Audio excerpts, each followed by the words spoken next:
இறந்துவிடப் போவதாக நோயாளியான அந்த கணவன் நம்புகின்றான். மனைவியின் பழைய காதலனான வைத்தியரை அவள் மணந்து கொள்ள வேண்டும் என கோரிக்கை ஒன்றை மனைவியிடம் அவன் முன்வைக்கின்றான். வைத்தியரிடமும் இந்த வேண்டுகோளை அவன் சமர்ப்பிக்கின்றான். இந்த நிலையில் அவனுடைய மனைவியின் பிரதிபலிப்பு எவ்வாறு இருந்தது? இப்படி ஒரு உணர்ச்சி கொந்தளிப்பான உள்ளடக்கத்துடன் இயக்குனர் ஸ்ரீதரின் நெஞ்சில் ஓர் ஆலயம் திரைப்படம் 1962 வெளியானது. வைத்தியசாலையை களமாக கொண்ட திரைப்படம் என்பதால் நர்சிங் ஹோம் அரங்கொன்று கலை இயக்குனர் கங்காவால் இந்த படத்துக்காக நிர்மாணிக்கப்பட்டது. 22 நாட்களில் இந்த படத்தின் படப்பிடிப்பு இடம்பெற்றது. நெஞ்சிலோர் ஆலயத்தின் பிரதான நடிகர்கள் முத்துராமன், கல்யாண்குமார், தேவிகா, பேபி பத்மினி, நாகேஷ் ஆகியோர். மெல்லிய உணர்வுகளை ரசிகர்களிடம் பரவ விடுவதில் ஸ்ரீதருக்கு இருந்த தேர்ச்சி இதனை வெற்றி படமாக்கியது. இந்த படத்தின் இசையமைப்பாளர்கள் விஸ்வநாதன், ராமமூர்த்தி ஆகியோர். ஸ்ரீதரின் படங்களுக்கே உரிய வளமை போல் பாடல்கள் மிக சிறப்பாக அமைந்தன. தெய்வத்தின் மார்பினில் சூடிய மாலை தெருவினிலே விழலாமா, தெருவினிலே விழுந்தாலும் வேறோர் கை தொடலாமா என்ற கண்ணதாசனின் பாடல் வரிகள் அந்த 1962 பொருந்தி போயிருக்கலாம். ஆனால் யதார்த்தம் இன்றைக்கு வேறாகிவிட்டது. இன்றைக்கு வேறாகிவிட்டது என்பதை பார்க்க அவர் உயிருடன் இல்லை. வாழ்விழந்த பெண்கள் வாளாவெட்டியாக முடங்க வேண்டும் என்ற படு பிற்போக்கான கருத்தாக இன்றைய சிந்தனையில் அதை நாம் அடையாளம் காண முடியும். இந்த உணர்ச்சிகரமான பாடல் காட்சியில் முத்துராமனும் தேவிகாவும் தோன்றுகின்றனர்.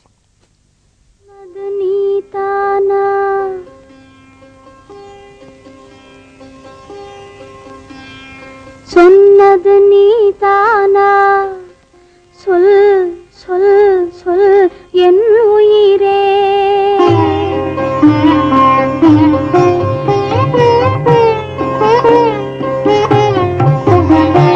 சொன்னது நீதானா, சொல் சொல் சொல் என் உயிரே.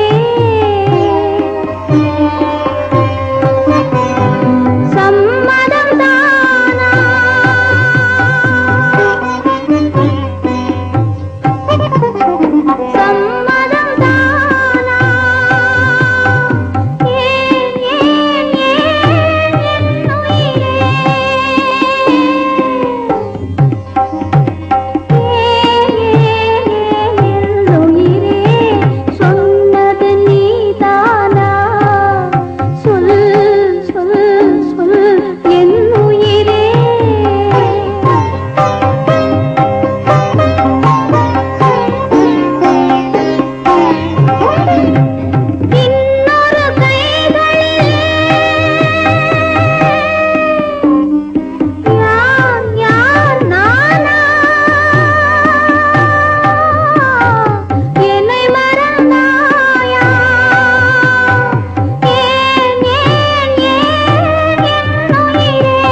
1967 வெளியான நான் திரைப்படம் பெற்ற மகத்தான வெற்றியால் உந்தப்பட்ட அதன் தயாரிப்பாளரும் இயக்குனருமான T.R. ராமண்ணா அவர்கள் தன்னுடைய முந்தைய படங்களில் இடம்பெற்ற ராசியான அதே ஜோடியை கொண்டு அடுத்த படத்தை 1969 வெளியிட்டார்.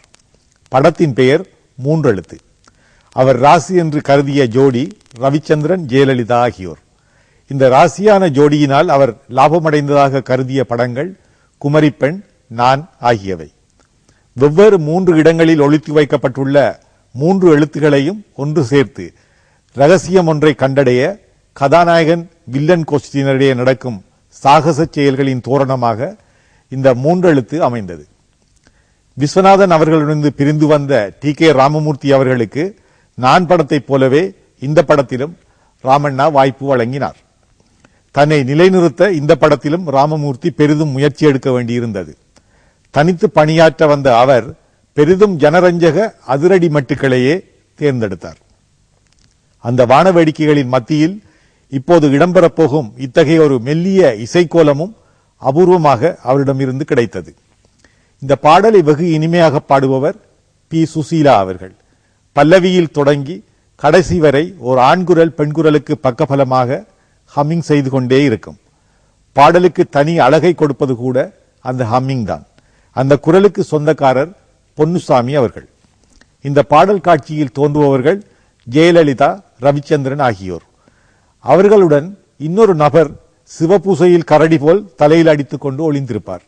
அவர் கொடூரமான வில்லன் நடிகராக ஒரு காலத்தில் விளங்கிய அசோகன் அவர்கள். தன்னை மெல்ல மெல்ல ஒரு கோமாளி வில்லனாக அவர் மாற்றிக்கொள்ள தொடங்கிய கோலத்தை மூன்றெழுத்தில் காணலாம். இந்த பாடலை எழுதியவர் கண்ணதாசன் அவர்கள்.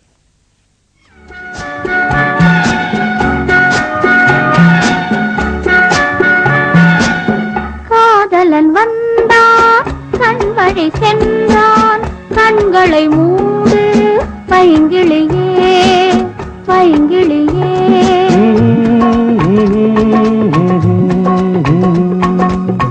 வெளியில் விடாமல் சிறையினில் வைத்து ரகசியம் பேசு பைங்கிளியே.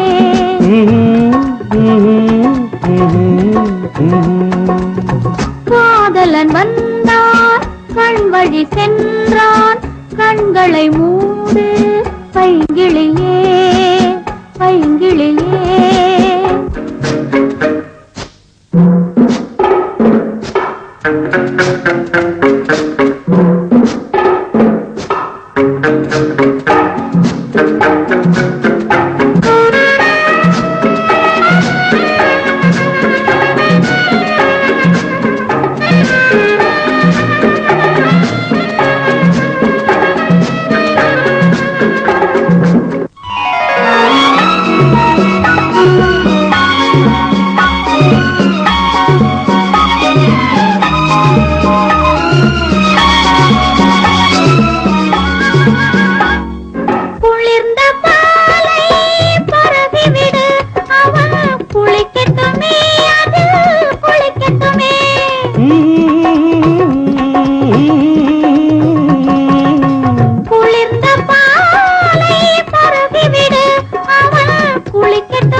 கண்களை மூடு பைங்கிளியே பைங்கிளியே.